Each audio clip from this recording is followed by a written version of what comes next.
Hello, everyone, and welcome to our masterclass on the voluntary carbon market and its climate change mitigation potential.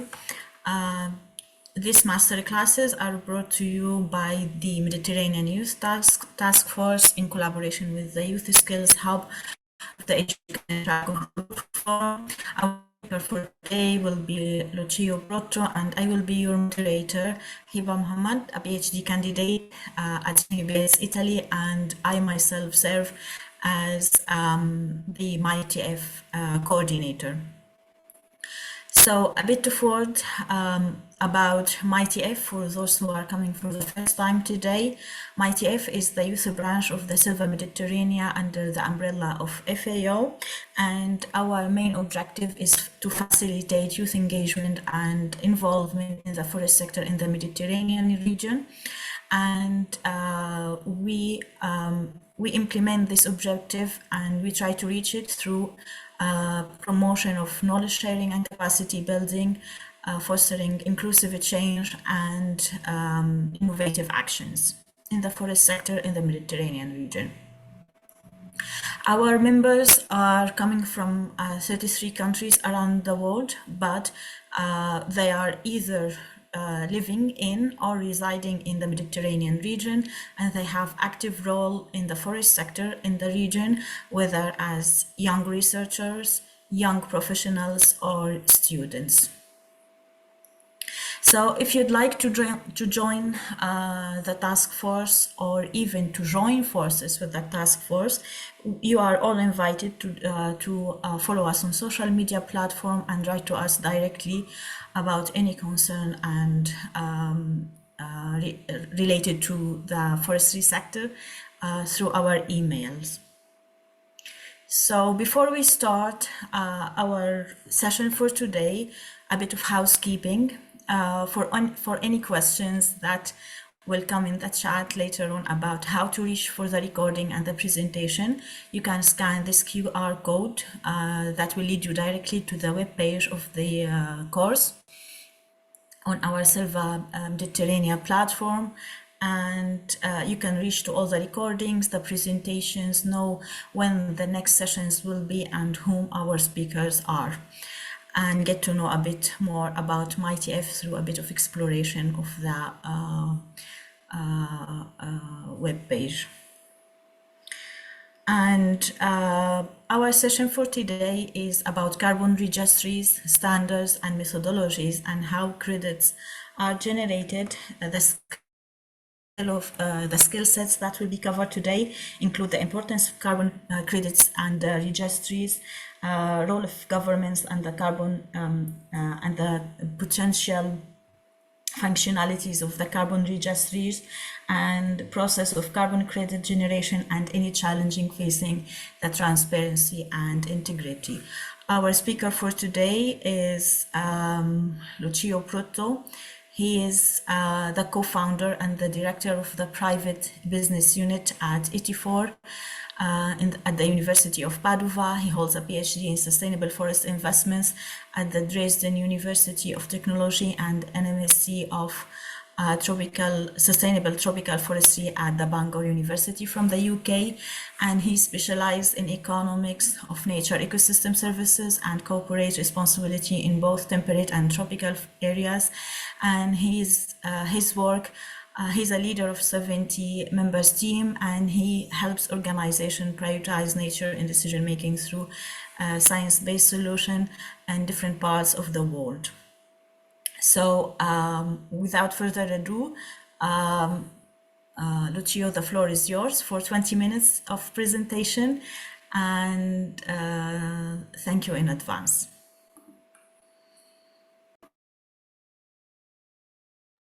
Thank you very much. So I'm going to share my screen. Can you see my screen? Yes, we can. Great. So welcome back. And just to recap what we did last time. So when it's a matter of integrity of the carbon market, but that works also for the water market, biodiversity market, whatever is the service of nature that we are trying to monetize, the first step is we need to deal with organizations that apply a mitigation hierarchy approach. It's not the time now to accept organizations that just want to compensate. There has to be a measurement, a reduction plan, and then finally, the residual impacts can be compensated. Second point we touched last time is that when we speak about nature-based solution, always remember that they can enter this mitigation hierarchy in two methods, either reducing the direct emission of the organization because they are asset of the organization or because they are attached to the supply chain of the organization, so they contribute to reduction. While when we speak about compensation, is because the company is paying someone outside its supply chain, outside its property.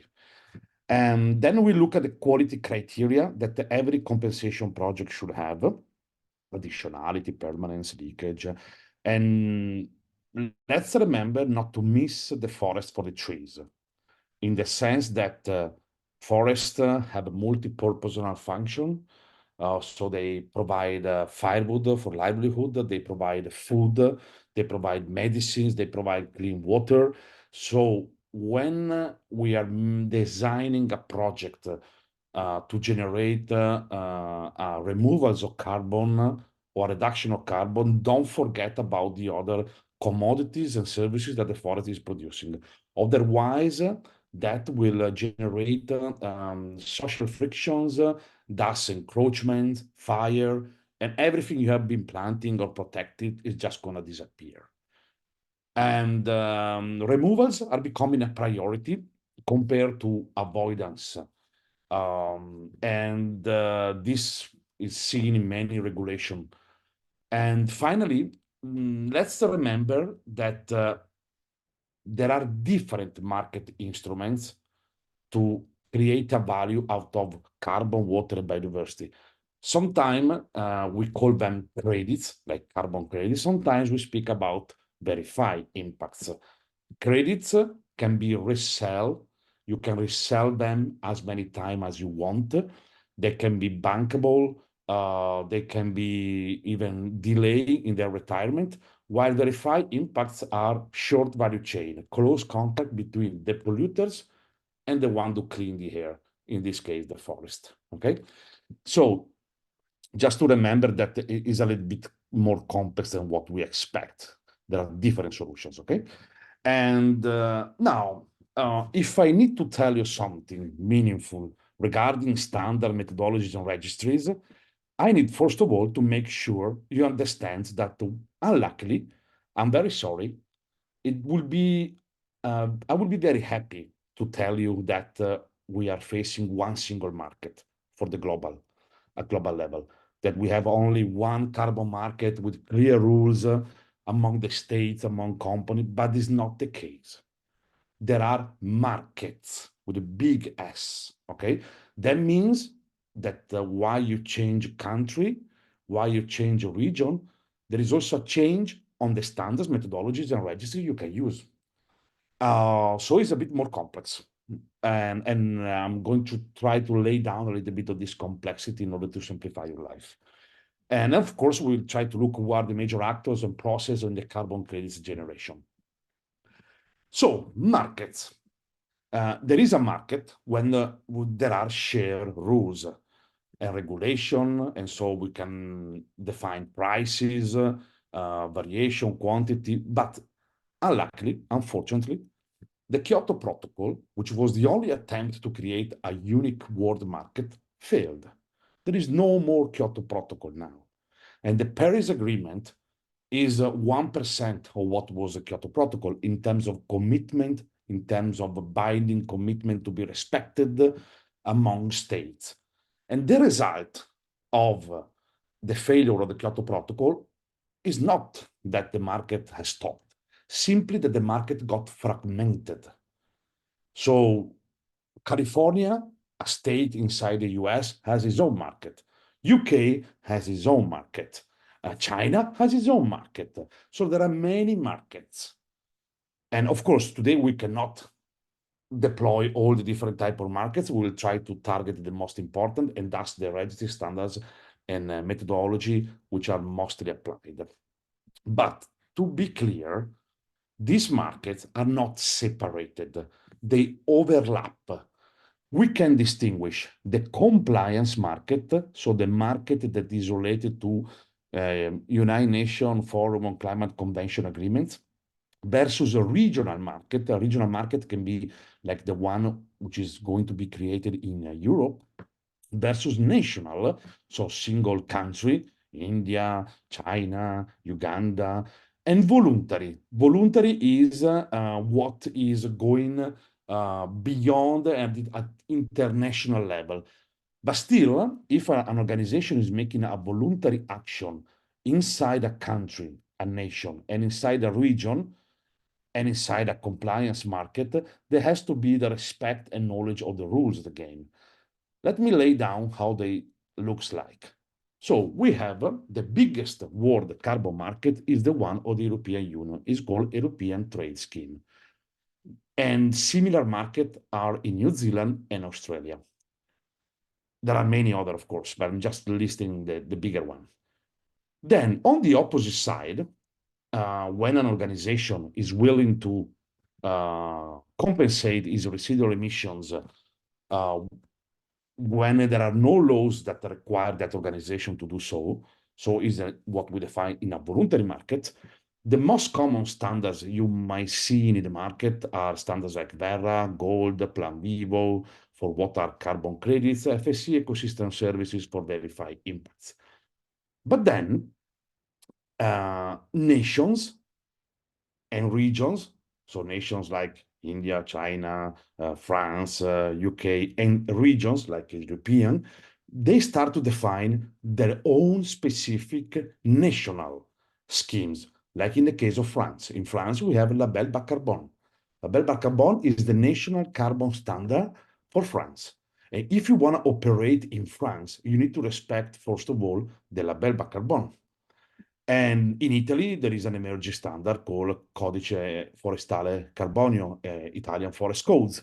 But both France and Italy, they are inside EU, and thus they will have to respect the EU carbon removal certification framework.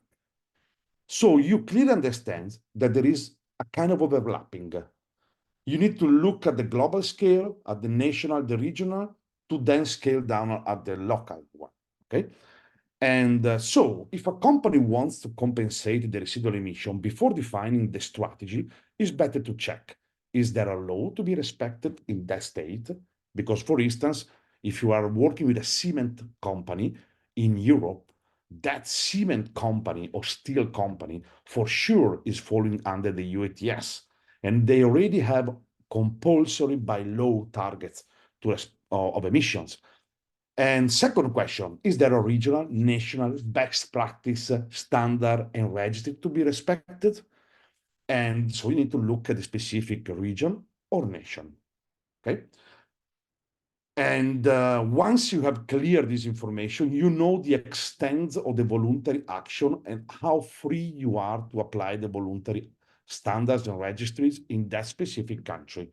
There might also be the case, which it happened, I think in Malawi recently, that the state simply said, all the carbon credits generated in my country, half of them, they are owned by the state. So of course, you need to know that because it affects the financial viability of your project at the beginning. Let's try to look what's happening at on a regional scale like EU.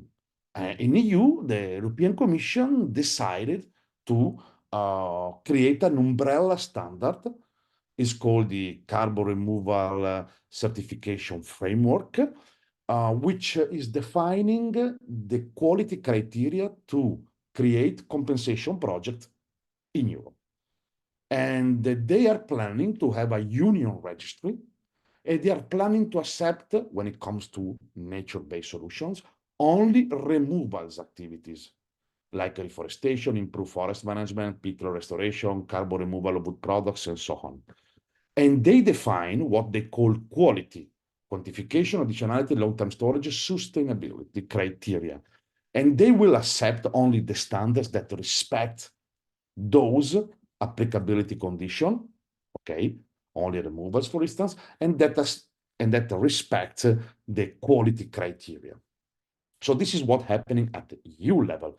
But then if we go down to the national level, there are many national and domestic markets where governments are trying to regulate or address voluntary initiatives. And if there is an established national initiative, government regulation, you need to know that and respect that. And here I'm just listing some of them.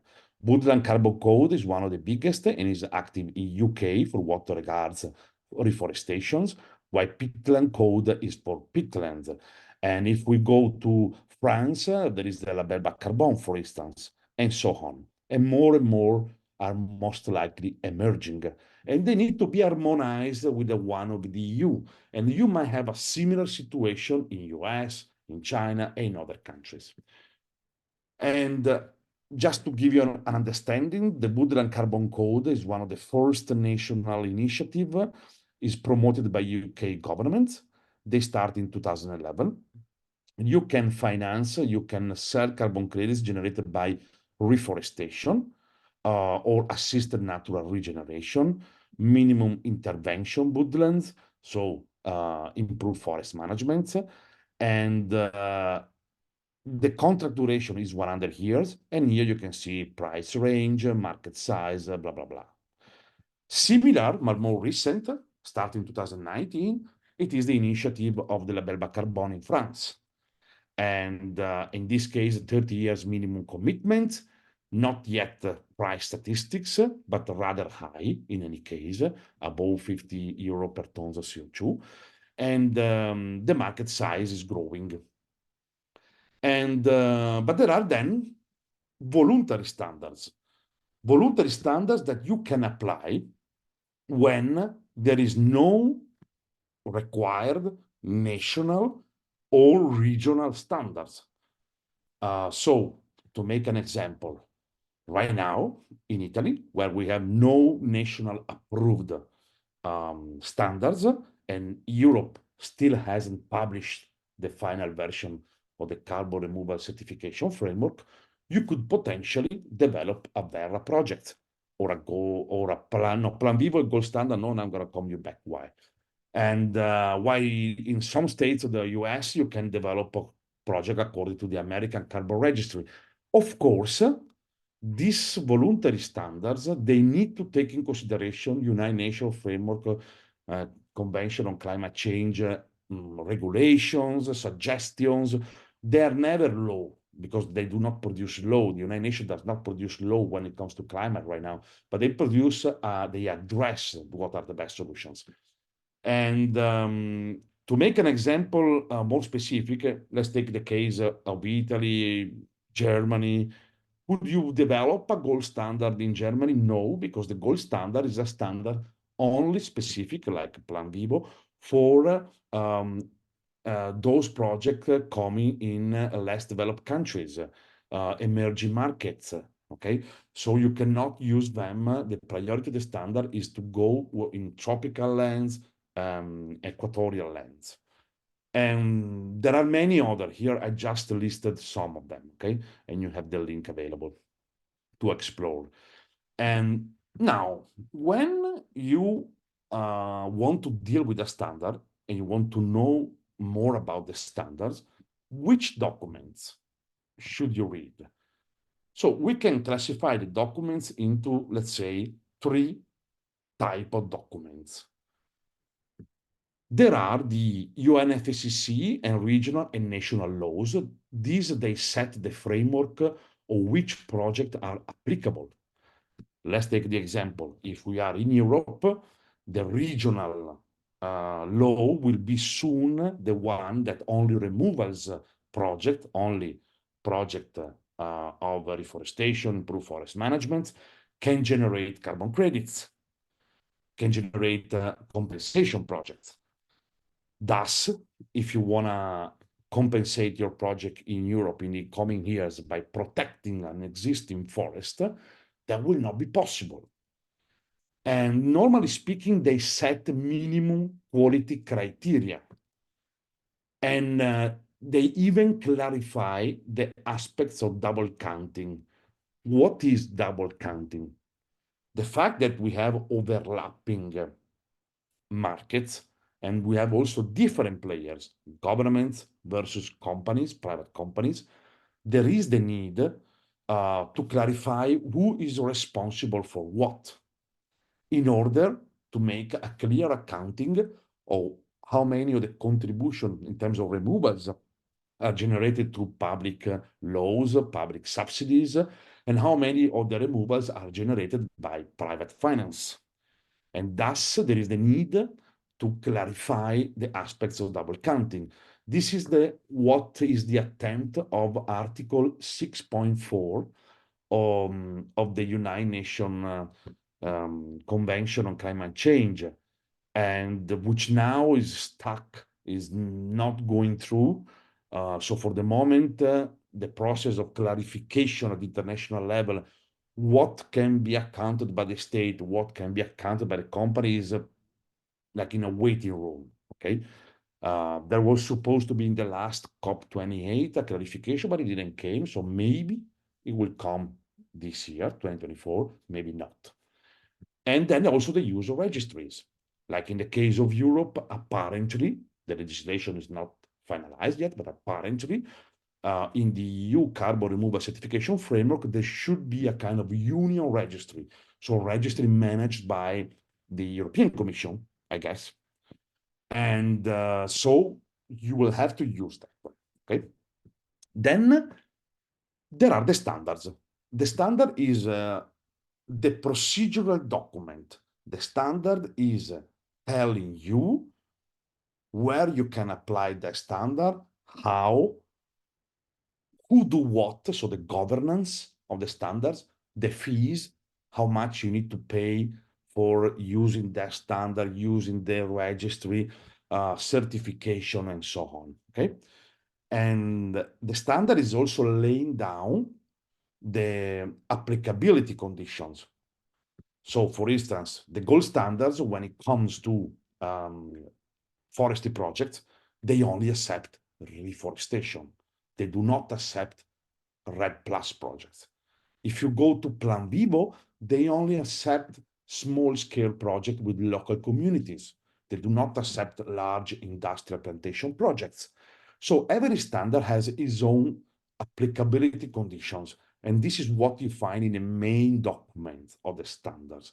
The standards is then enriched with guidance documents for additionality, permanence, leakage, use of registry, certification procedures, templates. Normally speaking, if you want to apply to a standards, there is always a template you need to fill with information. And be ready because it's very, very, very much detailed. I would say that to present a project, just to present a project idea, the first step, it might take at least 6 months to fulfill the basic information, okay, on templates. But of course, templates can help a lot.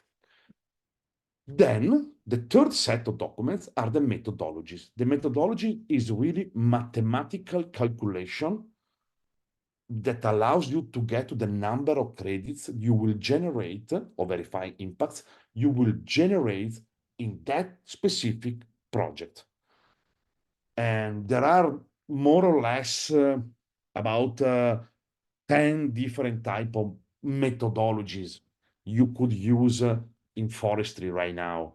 Even more if we look into the details of the different situation, but there are already established methodologies, so methods to calculate, like an organization has developed its own methodology. They purpose the methodology to the standard setting body, and the standard setting body might approve it or not. If it is approved, other organization can use that methodology to calculate. You cannot go to Verra, Gold Standards, or whatsoever with your own developed methodology, okay? That methodology has to be approved first. And the methodology is going really into details on numbers, standard deviation, measurement plots, monitoring, and so on. And let me now show you some of example of this. A standard. A standard is, for instance, the Plan Vivo, okay? So if you enter the website of Plan Vivo, I add the link here, you will find the brand new standards is the version 5.0. And here you can see a typical list of contents of the standards, which project intervention are eligible, which management rights, what the level of stakeholder engagement, and the project design, the baseline, the theory of change, technical specification, additionality, carbon benefits, the management of the risk, and so on. This is the standard.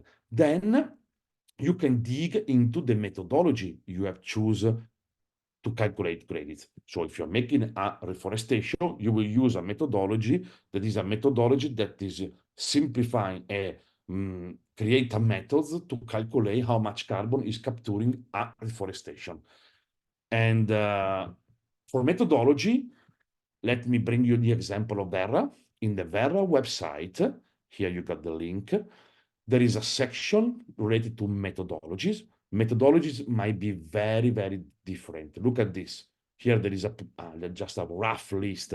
You might have a methodology for infrared automatic refrigerant leak detection efficiency project. This is, of course, not related to forestry, okay? But you might have like a methodology for improved forest management through extension of rotation age. What does it mean?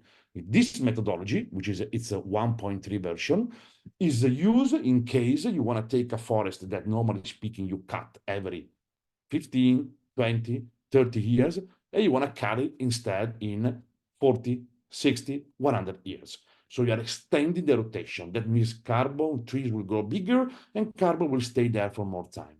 So you need to choose the proper methodology or develop your own one. But be aware that to develop new methodologies for carbon standards, it might take up to 2 years to get approved. Okay, so don't expect that you get a methodology straightforward in 1 month. Okay, approved. And another example, if we select the methodology for improved forest management through extension rotation age, you go and look at the contents, and these are the guiding, this is guiding you through the mathematic calculation.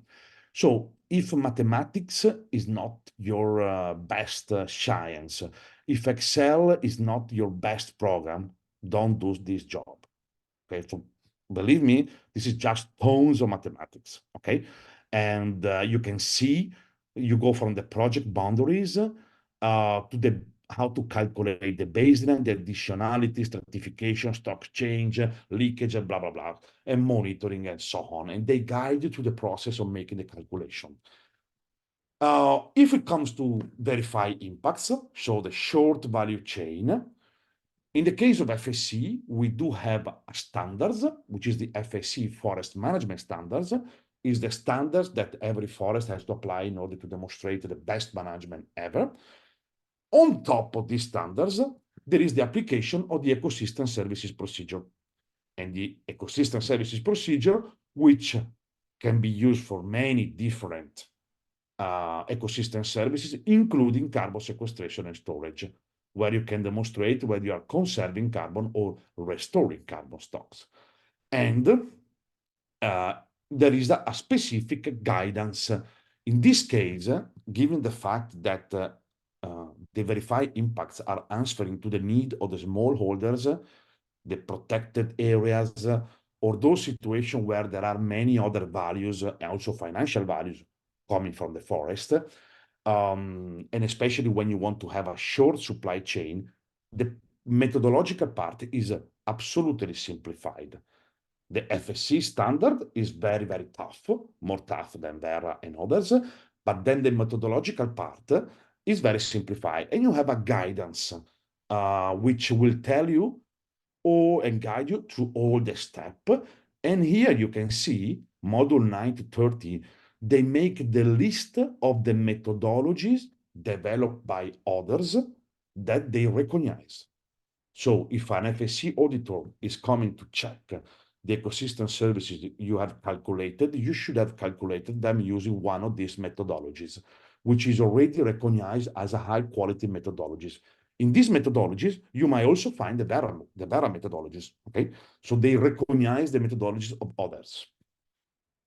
And registries, okay, so you have created your project, the project is running, it's time to register, to put somewhere in a transparent way in order to avoid double counting, double selling, the amount of tons of CO2 you have been generating so that someone can buy them. In this case, there are different registries. There are standards like Verra that have their own registry. There are standards like Plan Vivo, Social Carbon Registry, that they use the market registry. And so, or in the case of gold standard, they use APX, okay? So there are different registries. The important things for registry is that they have to be public accessible. So whenever you want to check whether is really that organization has neutralized the residual emission by supporting that project, you should be able to find that information. And of course, a registry are normally speaking working with serial numbers, because in the case of carbon credits, the same tons can be resold several times. Okay, so that you can have secondary markets, for instance. Okay, and an example, you go to the Verra registry, they tell you the amount of data that are available. You can enter just with a general account holders or project proponents and so on, of course, to see all the data and to make transactions. So to buy credits and resell them, you need to hold an account. Otherwise, you can just consult, just look at the projects. You can select the project according to different criteria, different standards, different location, and you can then look at the single project, look where it's located, and download the documentation regarding the project. Of course, you can also get the contacts of the project proponents in order to buy the credits and make the credits your own credits to be resold or to be retired, most likely resold in the case of carbon credits.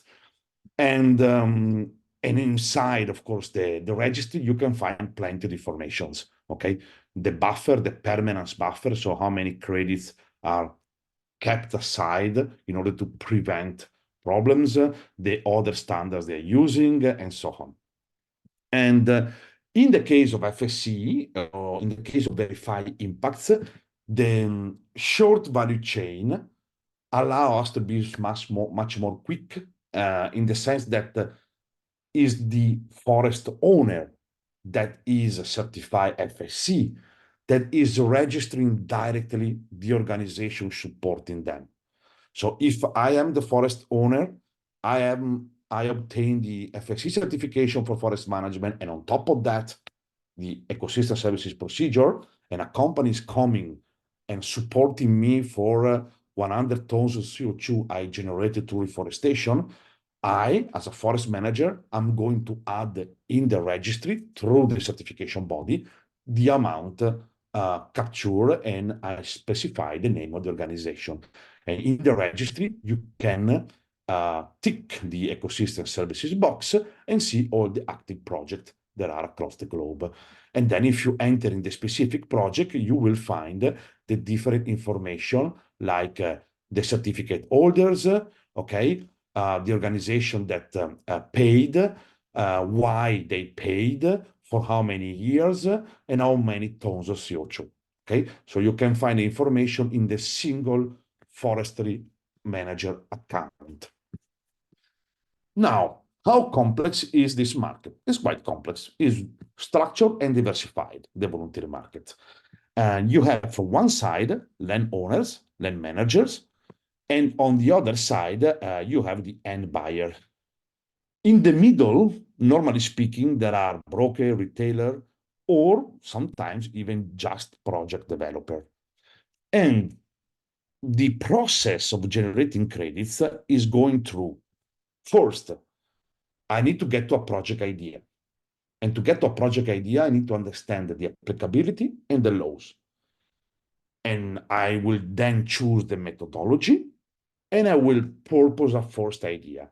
The idea is validated normally by the standards so that I can develop a full project design document. In the case of Verify Impact, is called Ecosystem Services Certification Document. That document is the one that the certification body is validating. It means they say, yes, you might generate those credits, those verified impacts. And once you have reached them, once you have removed the tons of CO2, there is the verification. The verification, and then is happening on a regular basis, 1, 2, 3 years, 5 years, depending on the standards. And the issuance, it means you are allowed to sell or to get sponsorship for the impacts you have generated.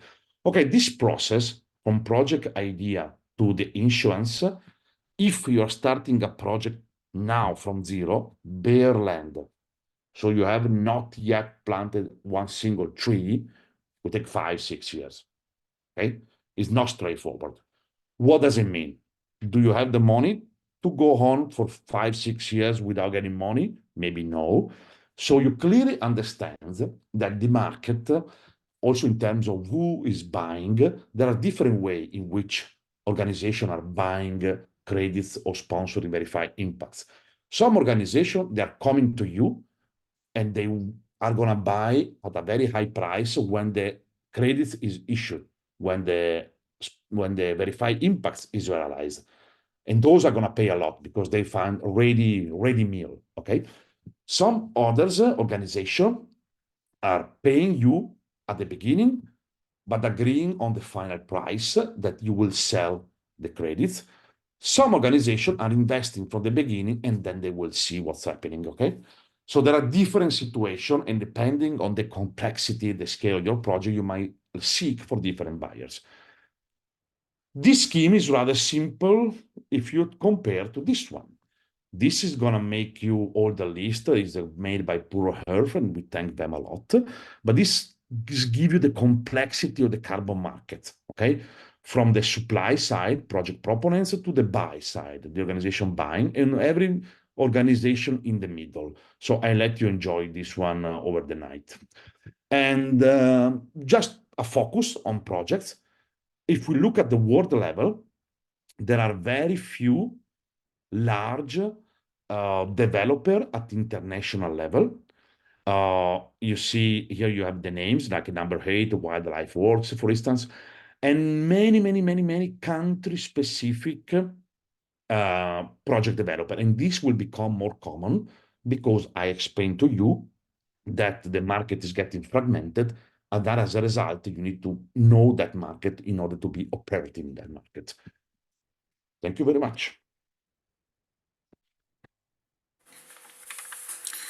Thank you very much, Lucio, for this insightful session and very informative one indeed.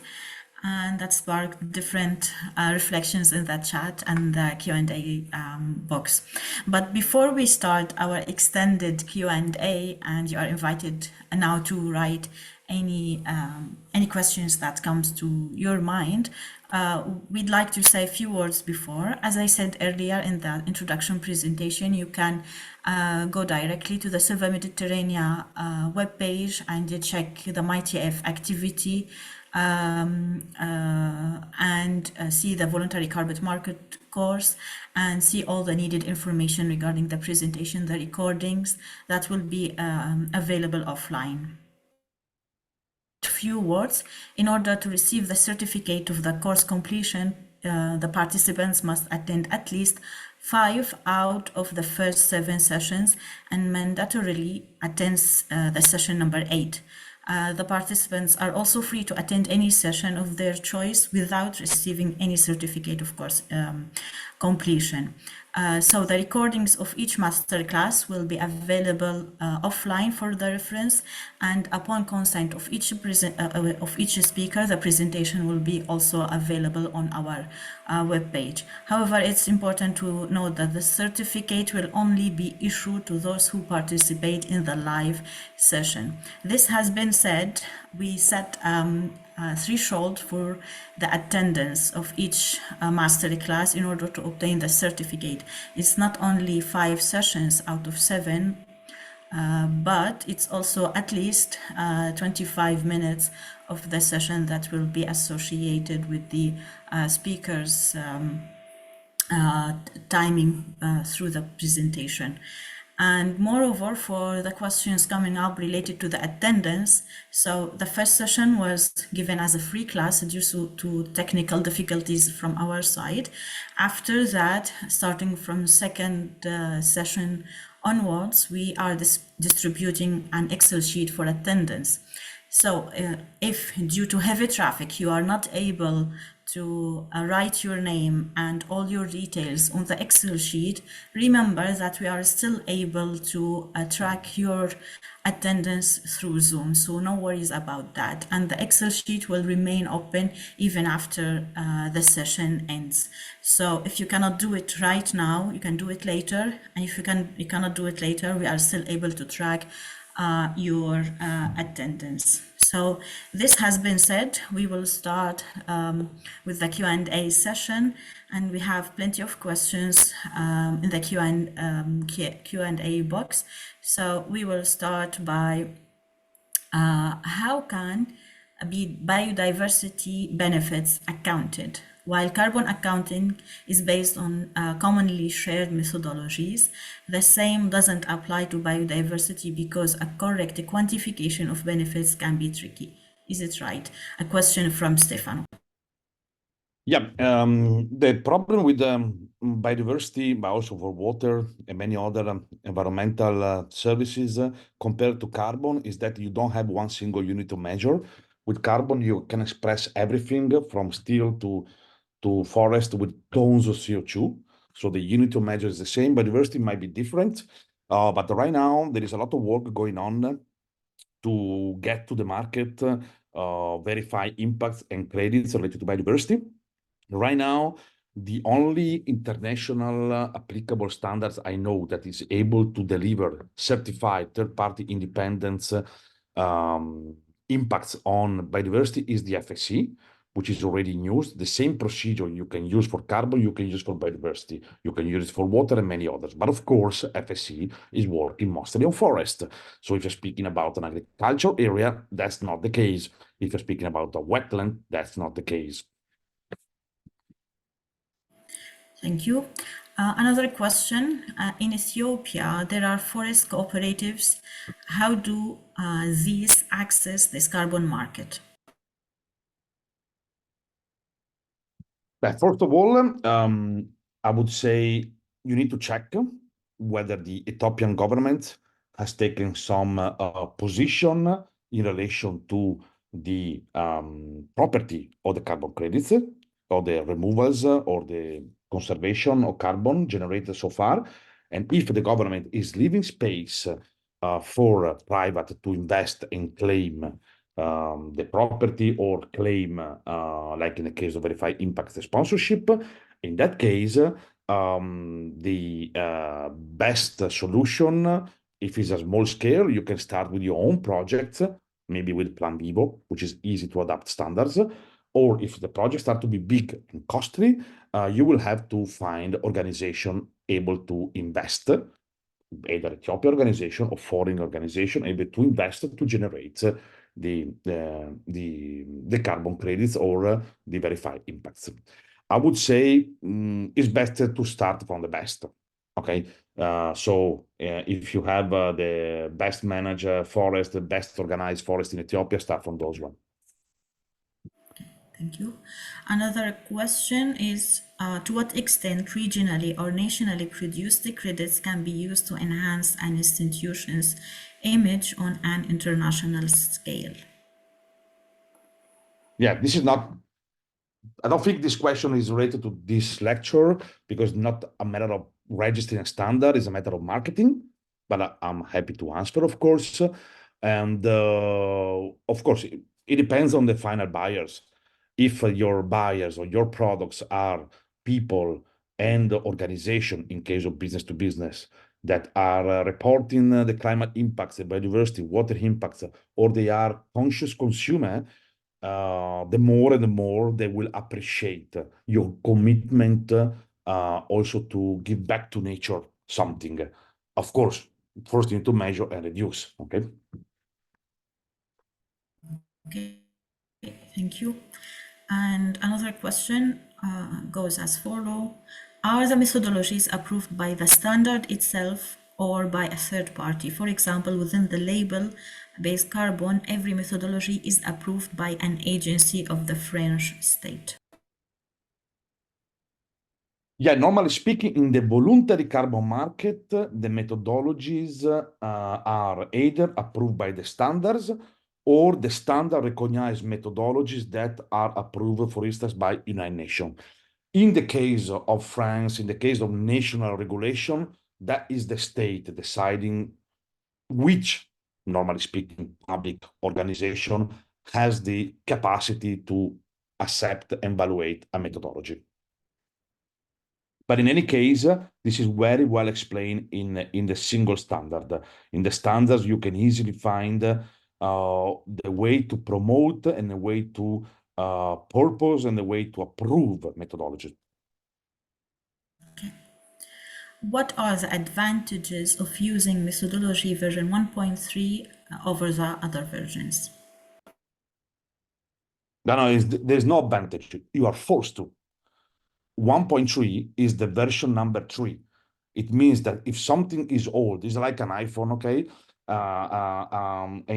Apple is not producing now iPhone 3, it's producing iPhone 12.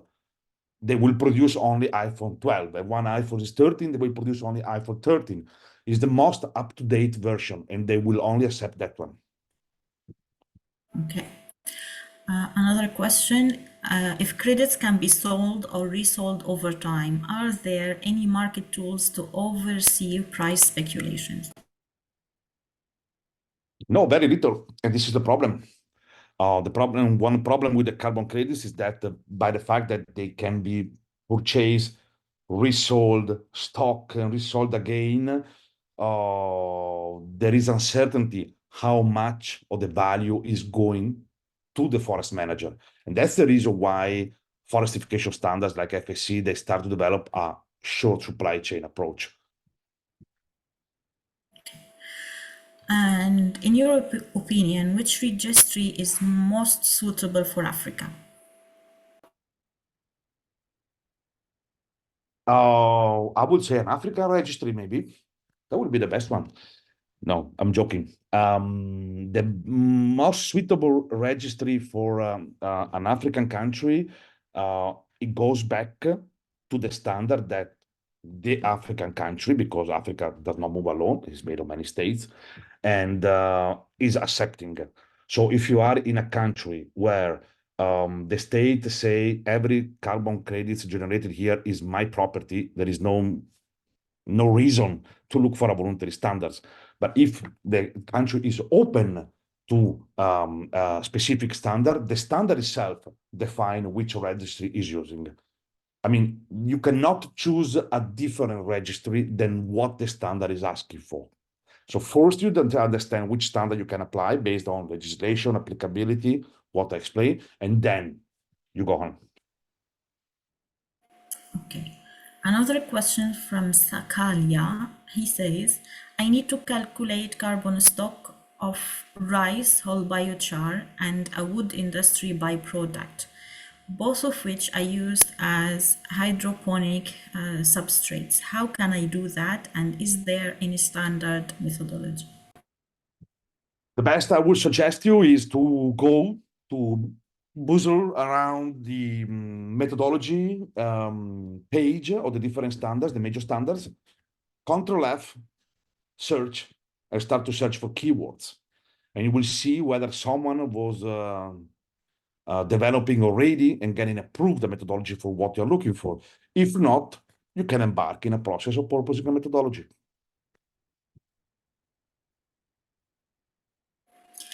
Another question from Kevin. How does the organization tend to support or partner with individuals in carrying out carbon-free projects? Okay. the organizations, the one that emit, that cause negative impacts, they look for experts that support them in calculating the impacts, experts that support them in reducing their impacts, experts that support them in neutralizing, like we are doing ETIFOR, basically. And while organizations willing to seek an expert to develop a forest carbon projects, there are not so many organizations doing that. The complete list is in the slide I already show, and those are normally seeking forestry experts and able to make inventories and calculations. Thank you. Another question says, what would be the solution for this case if a country doesn't recognize Article 6 of Paris Agreement regarding the voluntary carbon market and has its own registration system, but the forest concession holder would like to achieve the VCS CCB to sell the carbon credits to foreign market? What could be the solution? Change the government, maybe.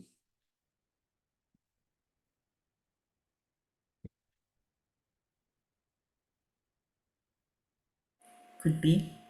I think there is no solution. I was not. I wasn't mean to be a joke in the sense that if the government say no, it means they have the money to pay, and that is a matter of the private sector standing up, get representative, unite, and not be fragmented, and go to the ministry and say, "Hey, we want that."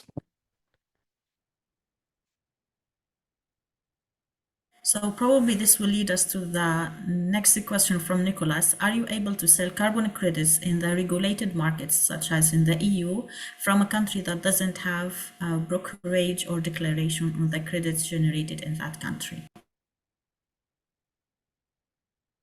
I didn't get the last few words.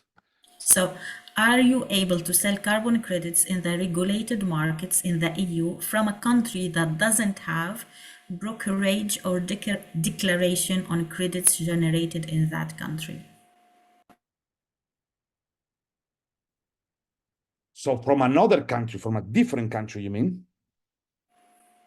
Yeah, you will sell the credits of that country in a regulated market such as the EU, but they don't have any declaration for the credits generated.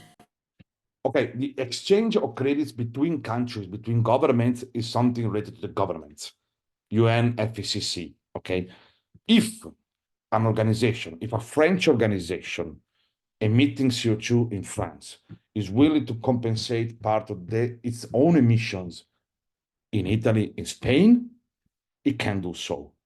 As of today, there are no limitations, unless I'm missing some French regulation coming up. Okay, and of course, now that the European Union is developing the carbon removal certification framework, there might be also clarification to what extent the removal of one country can be used in another country, okay, to compensate the emission of another organization in another country. But generally speaking, for the moment, there are no limitations. So, a question from Toha. What are the chances that FSCES will become biodiversity credit, or what are the market opportunities?